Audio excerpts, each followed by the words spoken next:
அப்பாடா ரொம்ப நாளாக நம்ம நினச்சிட்டு இருந்த ஒரு விஷயத்த எப்படியோ வாயை திறந்து பேசிட்டாங்க பாக்யா அப்படின்னு சொல்லிட்டு நமக்கு சந்தோஷமாக தான் இருக்குது. ஈஸ்வரி அப்படியே வந்து இப்படி வேணானா விட்டுற வேண்டியதானே, எதுக்கு அவ பின்னாடி போயிட்டு இருக்கான் இவன் அப்படி இப்படிலாம் வந்து பேசிட்டு வேணுனே பண்ணுறான் அந்த ராதிகா அப்படின்னு பேசிகிட்டு இருக்கும் போதே கட்டுப்பாய் பாக்யா உள்ளார போது ஃபஸ்ட் டைமாக நம்ம எதிர்பார்த்த மாதிரி நான் பேசிகிட்டு இருக்காங்களா, நான் பேசுகிறத முதல்ல கேளுங்க, நீங்கள் வயசு ஜாஸ்தி அப்படின்னா வந்து அதுக்கு ஏற்ற மாதிரி நடந்துக்கோங்கிற மாதிரி வந்து சூப்பராக பேசிட்டாங்க.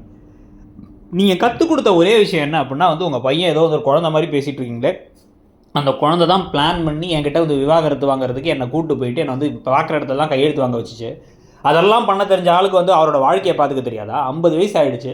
அவரை வந்து உங்கள் கைக்குள்ளேயே வச்சுக்கணும்னு பார்க்குறது எல்லாமே நீங்கள் நினச்சபடியே அவர் நடந்துக்கணுங்கிறதுக்காக மட்டும்தான், வேறு எதுவும் கிடையாதுன்னு எனக்கு நல்லா தெளிவாகவே தெரியுது. நீங்கள் இந்த மாதிரி நடந்துக்கிட்டு இருக்கிறதெல்லாம் மற்ற பிள்ளைங்களுக்குலாம் என்ன தெரியுமா கத்துறீங்க? உங்கள் வயசு ஜாஸ்திங்கிறத வச்சு ஆம்பளை என்ன செஞ்சாலும் அதுக்கு வந்து பொறுத்து போகணும், அவர் தப்பு செஞ்சுட்டு வந்தாலும் திருப்பி வந்து மன்னிச்சிடணுங்கிறது தான். இதெல்லாம் சரின்னு முதல்ல நினைக்கிறீங்களா நீங்கள் அப்படின்ட்டு வந்து சம கோபமாக பேசிட்டு போயிட்டாங்க. அப்படியே ஆடி போயிட்டாங்க செடியனும் இனியாவும் வேறு. இன்னொரு பக்கம் கோபி போய் வந்து கெஞ்சி பார்த்தாலும் ராதிகா முடிவை மாற்றிக்கிற மாதிரியே இல்லை. உங்களுக்கு அங்கே இருந்தால் தான் சந்தோஷமாக இருக்குது, எனக்கு தெரிஞ்சிருச்சு, மையுவை நான் பார்த்துக்கிறேன் அப்படின்ட்டாங்க. அந்த மையுவை பார்த்தா தான் நமக்கு பாவமாக இருக்குது. அந்த பிள்ளையை அங்கிட்டு இங்கிட்டு பந்து மாதிரி வந்து பந்தாடிக்கிட்டு இருக்காங்க. ஸோ நான் பார்த்துக்கிறேன், நீங்கள் வீட்டை விட்டு போங்க அப்படின்னு வந்து அனுப்பிட்டு இதுக்கப்புறம் அந்த பக்கம் வராதிங்கன்ட்டாங்க ராதிகா. எப்பவும் போல் கோபிக்கு வேறு என்ன தெரியும், உடனே குடிக்கிறாரு, குடித்ததுக்கு உடனே காரணம் வந்து ராதிகா தான் சொல்லிட்டு இப்போ ஈஸ்வரி ஓவர் பேச்சு பேசுவாங்கன்னு கதை ஒரு மாதிரி லூப்பில் தான் போயிட்டு இருக்க போது.